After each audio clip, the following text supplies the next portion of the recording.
先日アンティーク好きな彼女とドライブがてら骨董店やリサイクルショップを回ることになった。俺もレゲエとか古着など好きで、掘り出し物のファミコンソフトや古着などを集めていた。買うものは違えどもそのようなものが売ってる店は同じなので楽しく店を巡っていた。お互い掘り出し物も数点買うことができ、テンション上がったまま車を走らせていると一軒のボロっちい店が目についた。うほ、意外とこんな寂れた店にお化けの九太郎ゴールドバージョンが眠ってたりすんだよな。浮かれる俺を冷めた目で見る彼女と共に俺は店に入った。コンビニ程度の広さの真剣な店だった。主に古本が多く、家具や古着の類はあまり置いていないようだった。ファミコンソフトなど究極張り切りスタジアムが嫌がらせのように一本だけホコリをかぶって棚に置いてあるだけだった。もう出ようかと言いかけた時と彼女が驚嘆の声を上げた。俺が駆け寄るとぬいぐるみや置物などが詰め込まれたバスケットケースの前で彼女が立っていた。何か掘り出し物あった？これすごい。そう言うと彼女はバスケットケースの一番底に押し込まれるようにあった正二十面体の置物を、ぬいぐるみや他の置物をかき分けて手に取った。今思えばなぜバスケットケースの一番底にあって外からは見えないはずのものが彼女に見えたのか。不思議な出来事はここからすでに始まっていたのかもしれない。何これ、プレミアモン？いや、見たことないけどこの置物買おうかな。まあ確かに何とも言えない落ち着いた色合いのこの置物、オブジェクトとしては悪くないかもしれない。俺は安かったら買っちゃえばと言った。レジにその正二十面体を持っていく。しょぼくれたじいさんが古本を読みながら座っていた。すいません、これいくらですか？その時俺は見逃さなかった。じいさんが古本から目線を上げ正二十面体を見た時の表情を、驚愕としか表現できないような表情を一瞬顔に浮かべ、すぐさま普通のじいさんの表情になった。これね、いくらだったかな？ちょっと待っててくれる？そう言うとじいさんは奥の部屋、おそらく自宅兼に入っていった。奥さんらしき老女と何か言い争っているのが断片的に聞こえた。やがてじいさんが一枚の黄ばんだ紙切れを持ってきた。それはね、いわゆるおもちゃの一つでね、リンフォンって名前で、この説明書に詳しいことが書いてあるんだけど。じいさんがそう言って黄ばんだ汚らしい紙を広げた。随分と古いものらしい。紙には例の正二十面体の絵にインフォンと書かれており、それが熊、鷹、魚に変形する経緯が絵で描かれていた。わけのわからない言語も添えてあった。じいさんが言うにはラテン語と英語で書かれているらしい。このようにこの置物がいろんな動物に変形できるんだよ。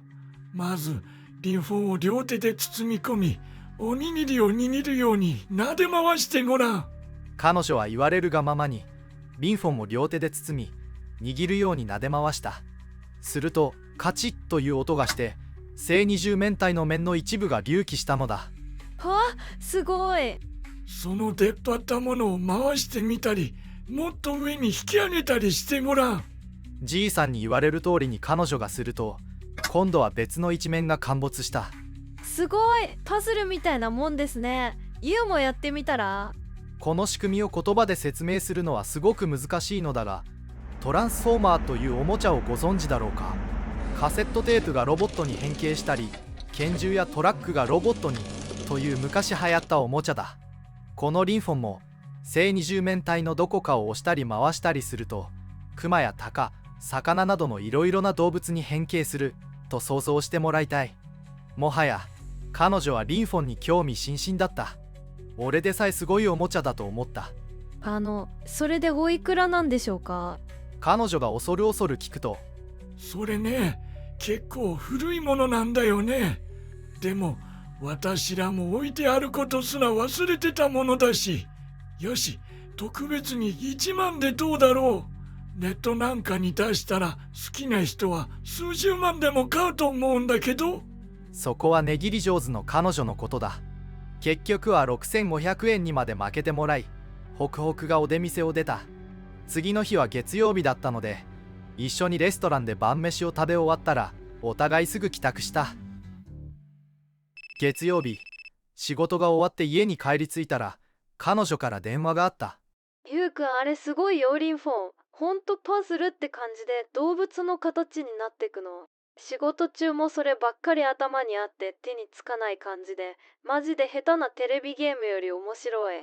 と一方的に興奮しながら彼女は喋っていた。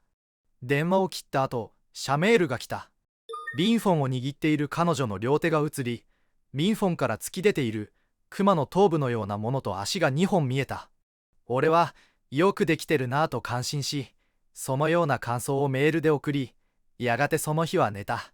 次の日、仕事の帰り道を車で移動していると、彼女からメールが。マジで面白い。昨日徹夜でリンフォンいじってたらとうとうクマができた。見に来てよ。という風な内容だった。俺は苦笑しながらも車の進路を彼女の家へと向けた。なあ、徹夜したって言ってたけど仕事には行ったの？つくなり俺がそう聞くと。行った行った。でもおかげでコーヒー飲みすぎて気持ち悪くなったけど。と彼女が答えた。テーブルの上には4つ足で少し首を上げた熊の形になったリンフォンがあった。おお、マジすごくないこれ。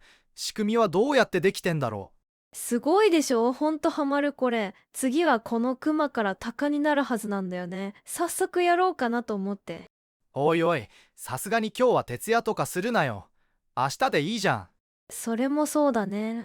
と彼女は言い、簡単な手料理を2人で食べてその日は帰った。ちなみに言い忘れたが、ミンフォンはだいたいソフトボールくらいの大きさだ。水曜日、通勤帰りに今度は俺からメールした。ちゃんと寝たか？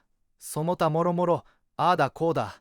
すると、昨日はちゃんと寝たよ。今から帰って続きが楽しみ。と返事が返ってきた。そして夜の11時くらいだったか。俺が PS2 に夢中になっていると、社メールが来た。鷹ができたよ。ほんとリアル。これ作った人マジ天才じゃない？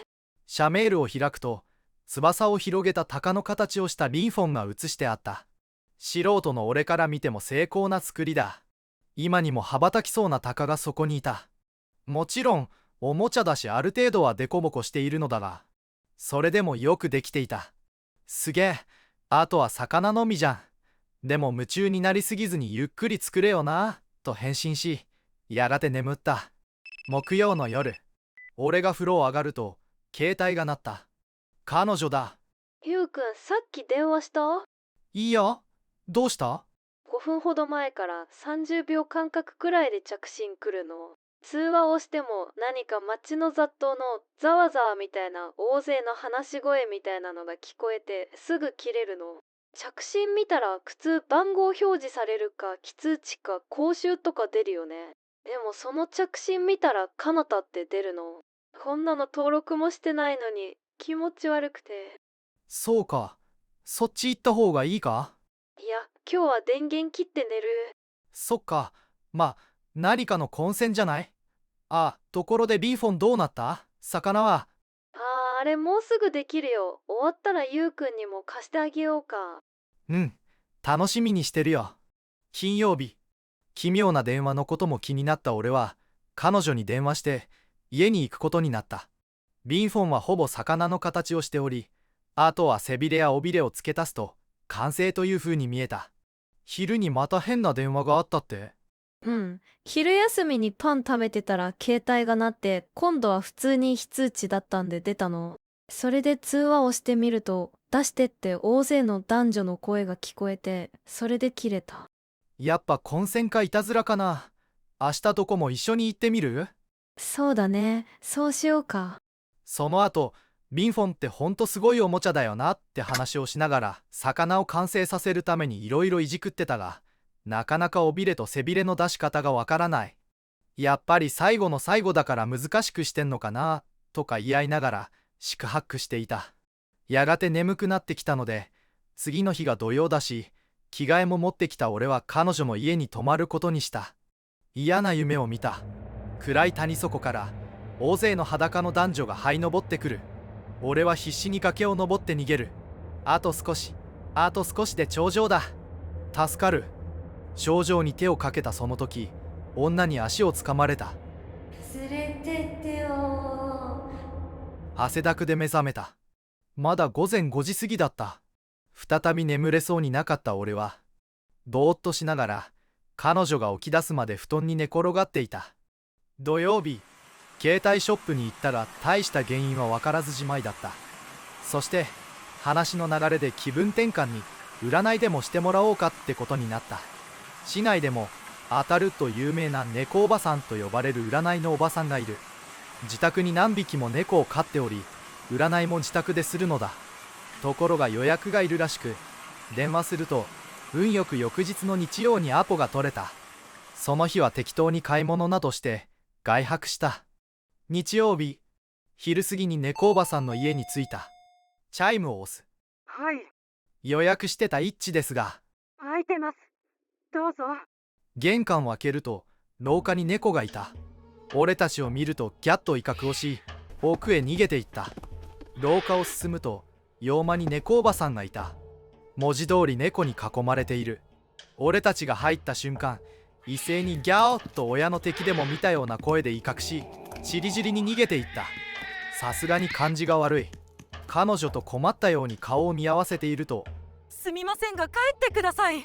と猫おばさんが言った。ちょっとムッとした俺はどういうことか聞くと、私が猫をたくさん飼ってるのはね、そういうものに敏感に反応してるからです。猫たちがね、占っていい人と悪い人をえり分けてくれてるんですよ。こんな反応をしたのは初めてです。